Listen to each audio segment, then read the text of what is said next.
I still remember the moment I saw my name on the university's admission list. Charles Jonathan, Mass Communication.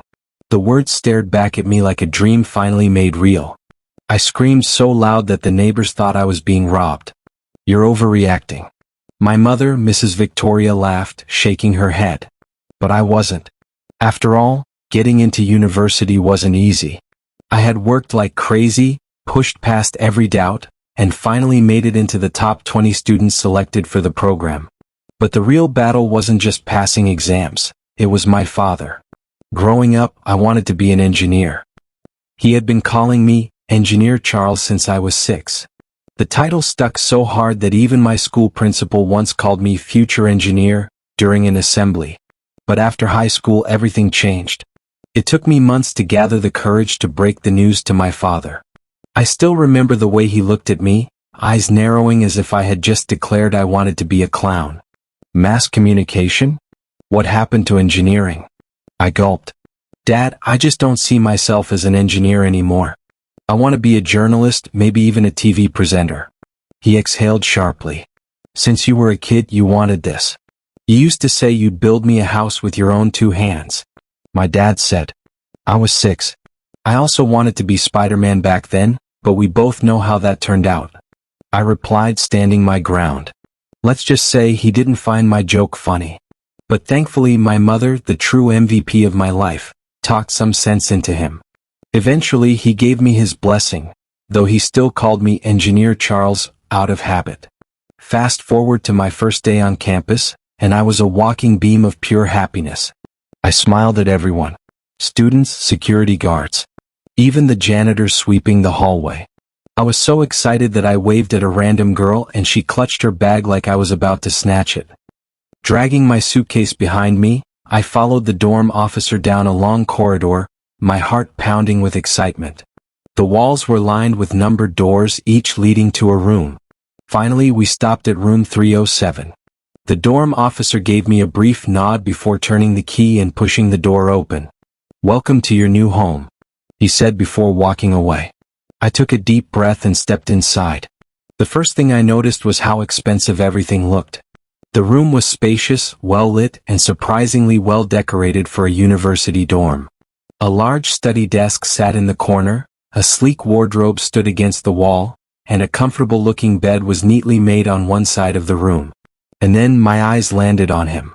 Sitting on the other bed, casually scrolling through his phone, was quite possibly the most good-looking guy I had ever seen in real life.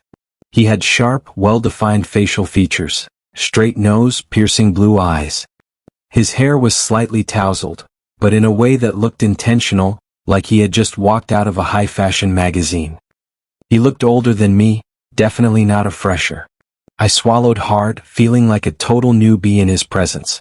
But I wasn't about to embarrass myself.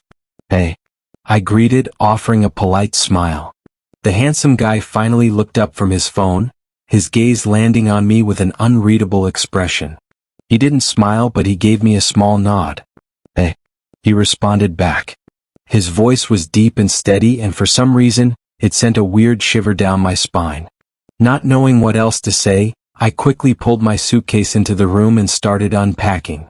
I had expected a standard dorm with old furniture and peeling paint, but this was luxury. The bed looked very comfy and the desk lamp alone looked like something a rich CEO would use. I was neatly arranging my books when his voice cut through the silence. Little guy, what's your name? I froze mid-movement. Little guy? I turned my head slowly, my eyebrows lifting in mild offense. Sure, I wasn't the tallest person around, but did I really look that small to him?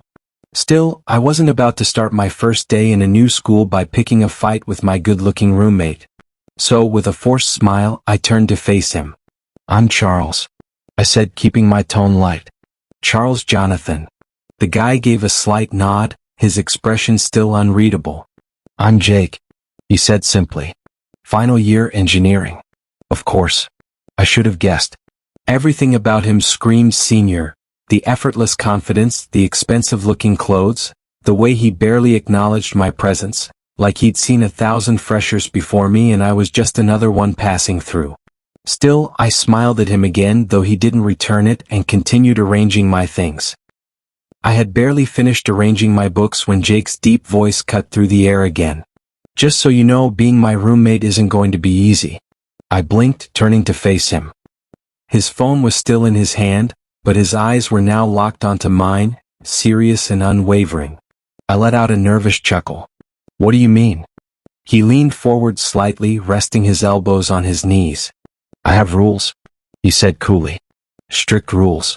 And if you can't follow them, you won't last here. Rules? Well, that was expected. Everyone had preferences when it came to sharing a space, right? I nodded slowly. All right. What kind of rules? He sat up straight, his expression unreadable as he began listing them off like a military general addressing a soldier. The room must be neat at all times. No piling up dirty dishes. No music unless you're using headphones. A little strict, but fine. I said as he continued. No late-night movies on your phone. No leaving the room late at night. Now that was odd. And most importantly, he said, his gaze darkening slightly. My roommate must be obedient and do whatever I ask of them. My eyebrows shot up. Obedient? I stared at him, waiting for him to break into a grin and tell me he was just messing with me. But Jake remained stone-faced. I let out a nervous laugh. You're joking, right? He didn't answer. A small knot formed in my stomach as I shifted uncomfortably. Why so many rules? I asked, genuinely curious. Jake leaned back against the headboard, stretching his legs out as he exhaled. Because I don't like nonsense, he said flatly. All through my 4 years here, at least 10 students have shared this room with me. And every single one of them was sent packing the moment they broke my rules. I swallowed hard. 10 students? That meant, on average, he went through 2 or 3 roommates per year. I studied him for a moment. His sharp features, his composed aura, the way he spoke with so much authority, it was hard to believe someone this good-looking could be so intense. He wasn't just strict. He was ruthless. Jake must have sensed my thoughts because, without another word, he returned his attention to his phone, as if the conversation was already over. I sat there, staring at my half-unpacked suitcase, my mind racing. How was I supposed to survive in this dorm with a fairy-tale handsome but ridiculously demanding roommate? The next day, classes officially began, and the entire campus buzzed with excitement. Freshers rushed to find their lecture halls, seniors walked around with the confidence of people who own the place, and the professors wasted no time diving into lessons.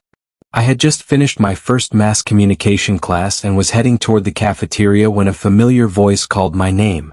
Charles? I turned around and my face immediately broke into a wide grin. Standing there, looking just as surprised as I was Alex, my high school friend and childhood buddy. He was a bit taller than me, dressed in a simple hoodie and jeans, his brown hair slightly tousled from the morning classes.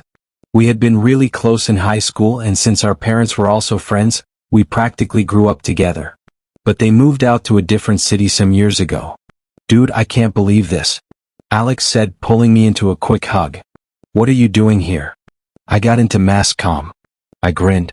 What about you? Engineering, he replied, adjusting his backpack. I laughed. Wow, so you followed the engineering path, huh? Unlike me. Alex smirked. Yeah, your dad must have been heartbroken. More like furious. I chuckled. But my mom saved me. We stood there for a few minutes, catching up on everything we had missed over the past few years. Seeing Alex again felt like a piece of home had followed me to university, and I was genuinely happy. Hey buddy, show me your dorm. You know, in case I ever want to visit. Sure, I said. Let's go. At that time it seemed like a great idea. But I would soon regret it. When we arrived at my dorm, I felt a wave of relief wash over me. The door was locked, which meant Jake was out. I unlocked the door and let Alex in, feeling like I had just avoided a potential disaster. It was already past 3 p.m., and after hanging out for a bit, Alex decided it was time to leave. I walked him to the hallway, chatting and laughing, completely at ease. But just as I was about to say goodbye, a familiar figure stepped into the corridor. It was Jake. He walked in with the same effortless aura he always had. He walked like he owned the whole building. His sharp eyes flickered toward me and Alex, and for a moment I stood frozen, my heart sinking into my stomach. Alex, completely oblivious to the tension, gave me a quick pat on the back. All right, man. I'll catch you later. I forced a nod, barely able to focus as I watched Jake step inside. I knew what was coming. Reluctantly, I followed him in, shutting the door behind me. Jake was already standing in the center of the room, arms crossed, staring at me like a disappointed father about to scold his son. Did you bring someone into our dorm? I hesitated, debating whether lying was an option. But one look at Jake's face told me it wasn't. Yes, I did. I'm sorry. His jaw tightened slightly. I opened my mouth, searching for an excuse, but nothing came. Because honestly, I hadn't thought it was a big deal. Jake let out a slow breath, shaking his head. Charles, this is my space too. You don't bring people in without my permission. I stared at him, confused. But it's just a dorm. What's the big deal? Jake's sharp eyes locked onto mine. Because I said so. I didn't say anything. Because for some reason, despite how unfair it felt, I couldn't bring myself to argue with him. Instead, I just nodded, forcing the words out. It won't happen again. Jake studied me for a moment before finally turning away. Without another word, he sat on his bed and scrolled through his phone like nothing had happened. I exhaled slowly, sinking onto my own bed. The next day, Alex and I found ourselves at a small cafe just outside the campus gates, sitting with a few other freshers we had met in class. The air buzzed with excitement as everyone exchanged stories about their dorms, professors, and first impressions of university life. I was in the middle of sipping my drink when Alex suddenly leaned forward, breaking the comfortable silence. By the way, Charles, he said, tilting his head. I forgot to ask you. Yesterday was that Jake I saw walking into your dorm? I choked on my drink. Coughing slightly, I cleared my throat and nodded. Yeah, it's him. Alex's eyes widened. No way. Jake. His reaction caught the attention of the others at our table. One of the guys, Ryan, nudged Alex with interest. Wait, Jake? You mean the idol of engineering? Another girl, Naomi, added with a dramatic gasp. I frowned, looking between them. What do you mean? Alex turned to me with an exaggerated expression. Dude, are you serious? Jake is like the most famous guy in the engineering department. He's crazy smart, super talented, and he leaned closer as if revealing a huge secret. He's also the most handsome student on campus. I blinked. The entire table erupted into laughter, and Naomi rolled her eyes. Oh please, Charles. Don't act like you don't see it. Girls literally follow him around just to get a glimpse of him. Ryan nodded in agreement. Yeah, man. If he wasn't so strict, I bet half the girls in school would be fighting to date him. I leaned back in my chair, absorbing this new information. Jake barely spoke to anyone, barely showed emotion, and spent most of his time pressing his phone. I hadn't even seen him open a book, yet they were calling him a genius. How do you guys even know all this? I asked skeptically. Ryan shrugged. People talk. And apparently Jake is from a super rich family. That caught my attention. Rich? Yes, of course. Naomi chimed in.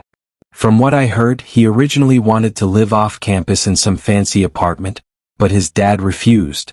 He forced Jake to stay in the dorm so he could blend in with the other students. She made air quotes with her fingers. Guess it didn't work though. He still acts like a prince. My mind replayed the moment I first stepped into our dorm.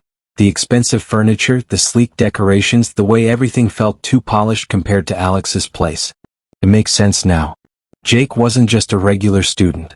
As everyone continued chatting about Jake's reputation, I quietly sipped my drink, lost in thought. One thing was clear. I needed to be careful around him. The last thing I wanted was to make a mistake and end up as the headline of the campus gossip. Charles, the new fresher, has been kicked out by the almighty Jake of the engineering department. Nope. Not happening. I had to survive this semester somehow. Saturday morning, I woke up to the scent of something delicious wafting through the air. I stirred in my bed, my stomach growling at the rich aroma. I blinked my eyes open, wondering if I was dreaming. Wait, who on earth was cooking? Since I moved in, I had never seen Jake touch a pot, much less step into the kitchen to cook. He was always eating out, and there were times I even wondered if he ate at all. Curious, I pushed off the covers and dragged myself towards the kitchen. Jake was standing by the stove, flipping something in a pan like a world-class chef. His sleeves rolled up, his hair slightly messy but effortlessly cool. The sight was so unexpected that I actually froze in the doorway. He glanced up and caught me staring. "Want some?" he asked, his voice casual as he plated the food. I hesitated. "No thanks." I wasn't exactly sure why I refused. Maybe I was still adjusting to the idea of Jake the strict, no-nonsense senior actually cooking. Jake didn't say anything, just took his portion and surprisingly left another plate for me. "Even though I don't share clothes or other personal belongings," he said, placing the plate on the counter, "I don't mind sharing a meal with my roommate." I cleared my throat and gave him a small smile. "Thank you." He simply nodded and walked out, carrying his plate to his bed. I sighed, stepping further into the kitchen, only for my eyes to widen in absolute horror. The kitchen was upside down. There were sauce splatters on the counter, used utensils all over the sink, and an open bag of flour that had somehow exploded onto the floor. I turned slowly, my gaze flickering back to my plate. Was this meal worth the chaos? Shaking my head, I picked up my fork and took a bite. Damn it. It was really good. I hated that I had to admit it, but Jake actually knew what he was doing in the kitchen. After a few more bites, I walked back to the room, leaning against the door frame as I looked at Jake, who was now scrolling through his phone. I exhaled. "You know, for someone who strictly enforces cleanliness, you sure did a great job of breaking your own rule." Jake smirked, but he didn't look up. I folded my arms. "The kitchen is a disaster. And you made it that way." He finally lifted his gaze, a slow grin tugging at the corner of his lips. "And so?" I scoffed. "You're going to clean it up, right?" Jake set his phone down and stretched. "Well," he then looked at me with an unreadable expression. "You're younger than me by 3 years, right?" I blinked. "Yeah. And I was also a senior in high school when you were just a junior." I frowned. "Where exactly are you going with this?" Jake smirked. "It means you should do the dishes." I looked at him. "Excuse me?" "You heard me." He leaned back on his bed, resting one arm behind his head. "Juniors clean up after their seniors. It's just how things work." I opened my mouth to protest, then shut it again.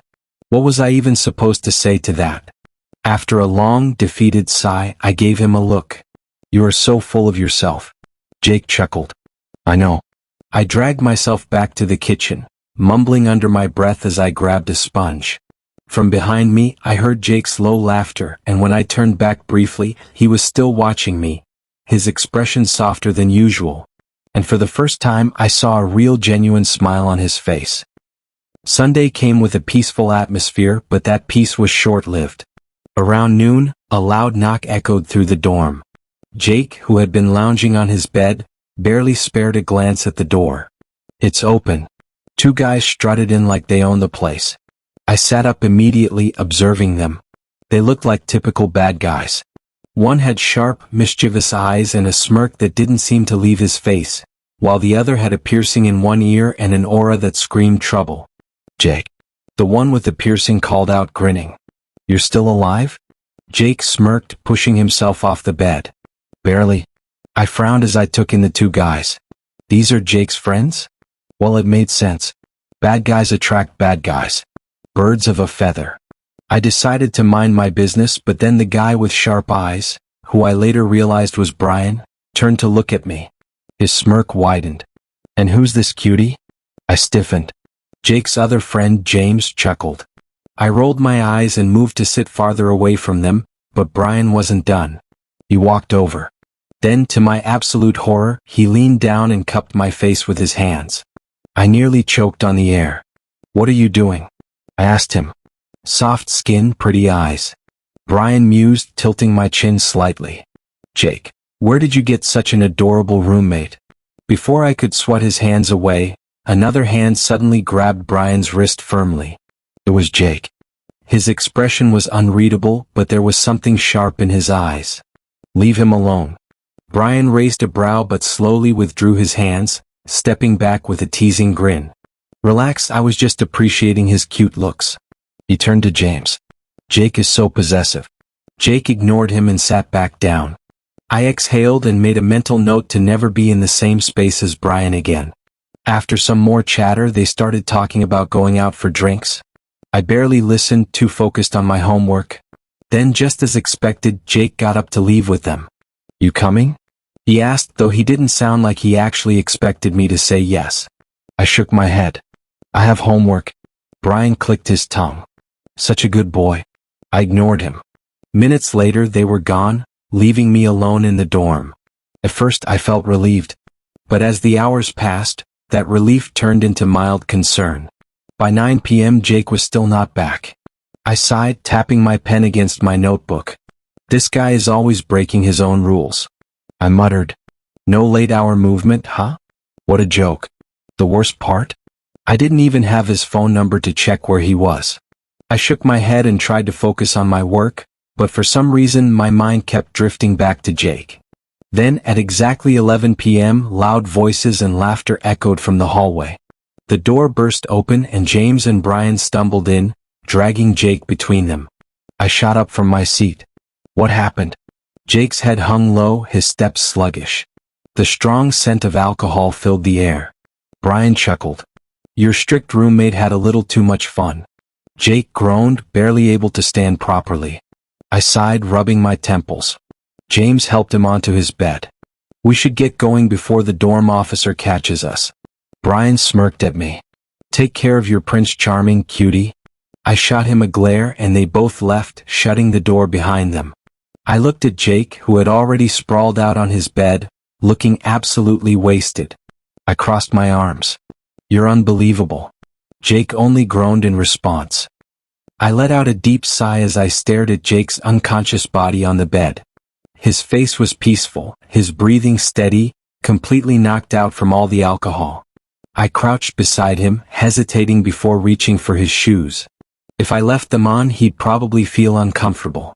Slowly, I loosened the laces and slid them off, one by one, placing them neatly by the bed. His socks came next. I was about to step away when I noticed how warm the room felt. Jake's shirt was buttoned up to his neck, so I figured unbuttoning it a little would help him breathe better. With a careful hand, I undid the first 2 buttons.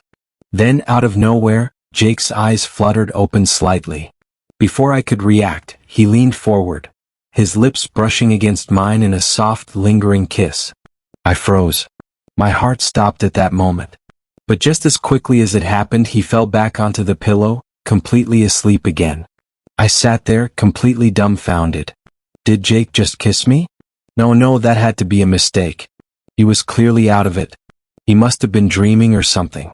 Still, my lips tingled as I pulled away and climbed into my own bed, trying to act like nothing happened. But sleep refused to come. No matter how much I tossed and turned, all I could think about was that kiss. When I finally managed to sleep, morning came way too soon. The smell of food woke me up, and for a second I thought I was dreaming. But no, I opened my eyes to see Jake at the kitchen counter, flipping pancakes like some kind of chef. Good morning. I greeted hesitantly, watching him closely. He barely looked at me. Morning. I made breakfast. I blinked in surprise. I kept glancing at him, expecting some kind of reaction, some acknowledgement of what had happened last night. But Jake just ate his food casually before grabbing his bag and heading out. See you later, little guy, he said over his shoulder before disappearing out the door. I stared after him. I chewed on my pancake, trying to ignore the weird feeling in my chest. Maybe he had forgotten about the kiss.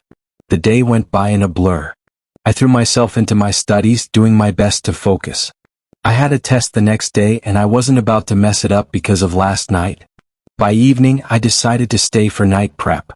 I didn't have Jake's number, so I couldn't even text him to say I'd be home late. Not that he'd care anyway. When I finally left campus, it was already 9 p.m. I walked back to the dorm, my heart thumping. Please be asleep. As soon as I stepped inside, I was met with complete darkness. A shadowy figure sitting near Jake's bed, completely still. My breath hitched. My blood ran cold. Ghost?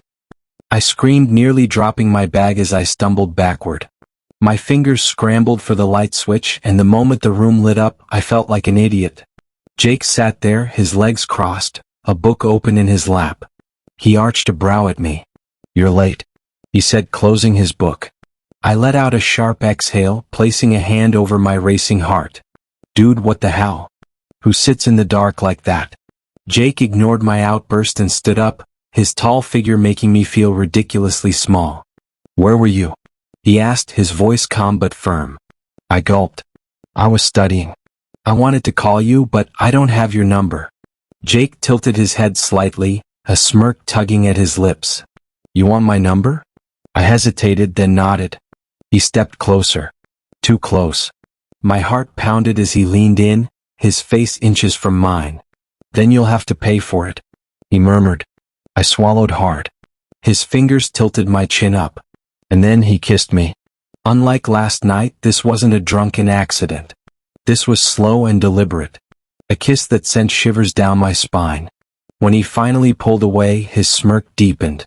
That should be enough payment, don't you think? I stood there, completely stunned, my brain struggling to process what just happened.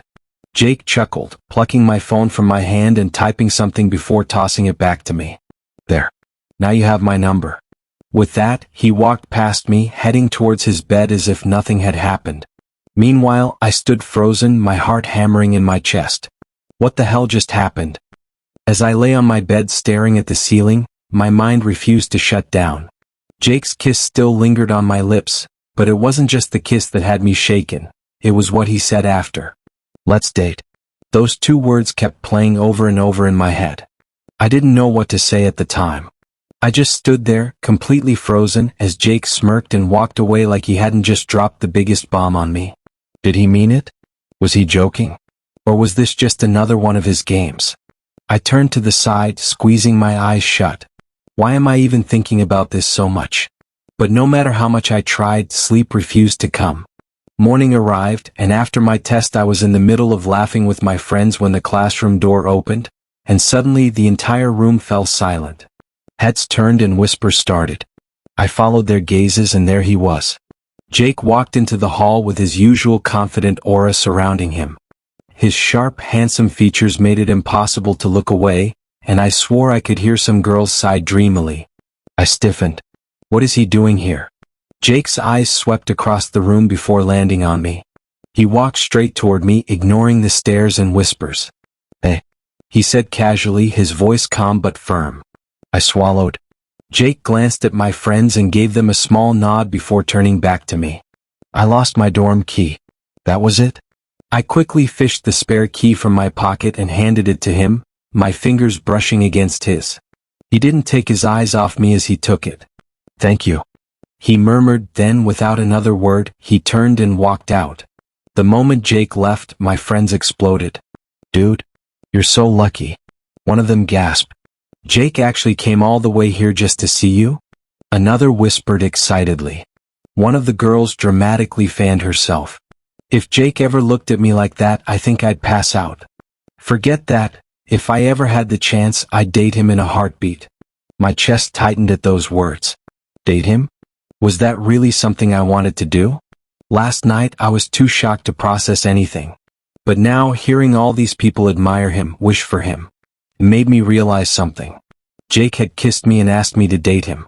Out of all the people who would have thrown themselves at his feet, he chose me. I sat there, staring at my course mates who were still talking about Jake. Should I give Jake a chance? Please like this story, comment your thoughts on it, and please don't forget to subscribe for more.